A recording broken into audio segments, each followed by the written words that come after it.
Բարև ձեզ սիրելի հայրենակիցներ, հարգելի գործընկերներ, ավելի քան 2 տարի առաջ նախկին կառավարությունը ընդունեց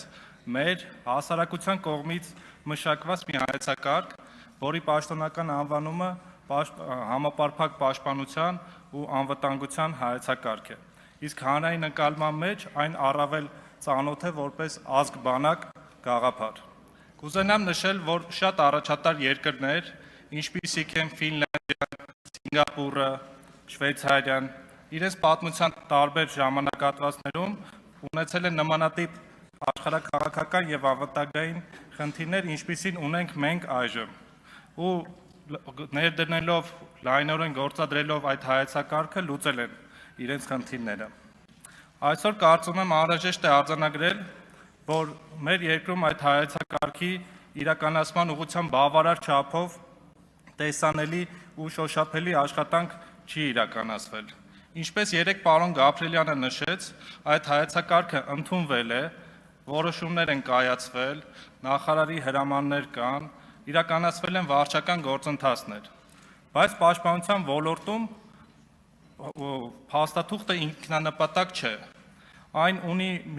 նպատակ միայն այն դեպքում, երբ վերածվում է գործողության, ինստիտուցիոնալ փոփոխության եւ պաշտպանունակության բարձրացման։ Մենք արդեն տեսել ենք, թե ինչպիսի հետևանքներ են ունենում, երբ այդ որոշումները ուղղակի մնում են թղթի վրա։ Ու Հայաստանը վերջի տարիներին ծանր կորուստներ է կրել։ Եվ այդ փորձը մեզ պարտադրում է այլևս չսահմանափակվել միայն օրենքների, որոշումների եւ հրամանների ձևական ընդունմամբ։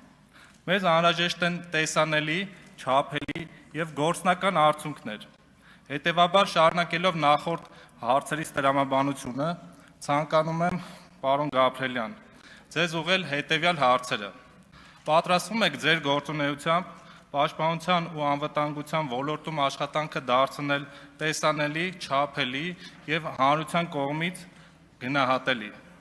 Եվ ինչպես եք պատկերացնում հասարակության ներգրավումը համապարփակ պաշտպանության համակարգում, այն դարձնելով ոչ միայն տեղեկացված, այլ գործընթացի մասնակից։ Իսկ վերջիվերջո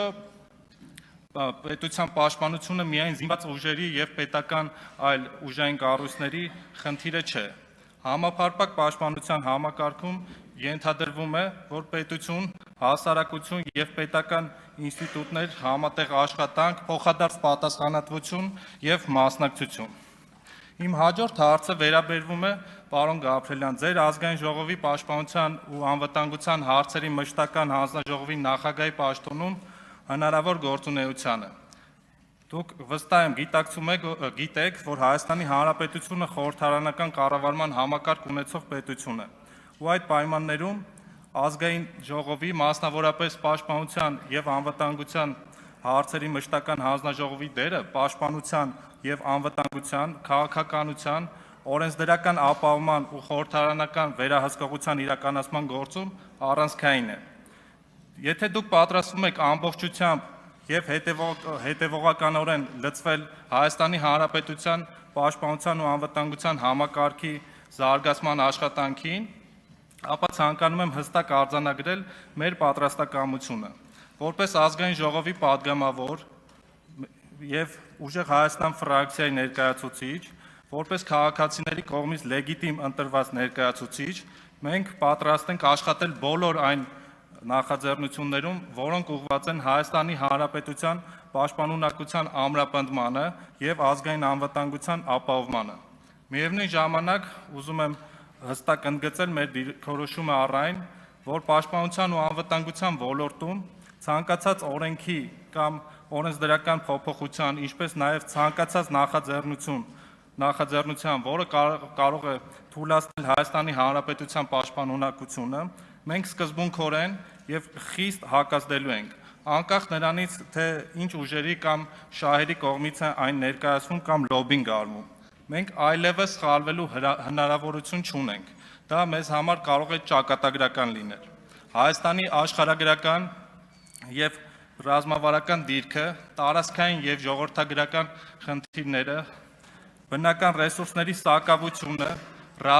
ռազմավարական եւ օպերատիվ խորհրդության սահմանափակ հնարավորությունները ու մեր անվտանգության միջավայրի բարդությունը մեզ պարտադրում է յուրաքանչյուր որոշում գնահատել մեկ հիմնական չափանիշով։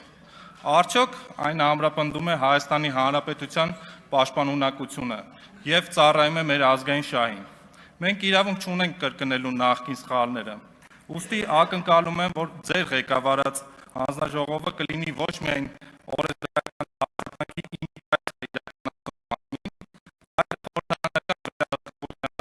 մասնագիտական քննարկումների եւ Հայաստանի Հանրապետության պաշտպանության ու անվտանգության համակարգի հետևողական զարգացման հարթակ։ Ու հենց այս տեսանկյունից ցանկանում եմ լսել ձեր հստակ պատասխանները ու առաջնորդությունները հաջորդիվ ձեր ելույթում։ Շնորհակալություն։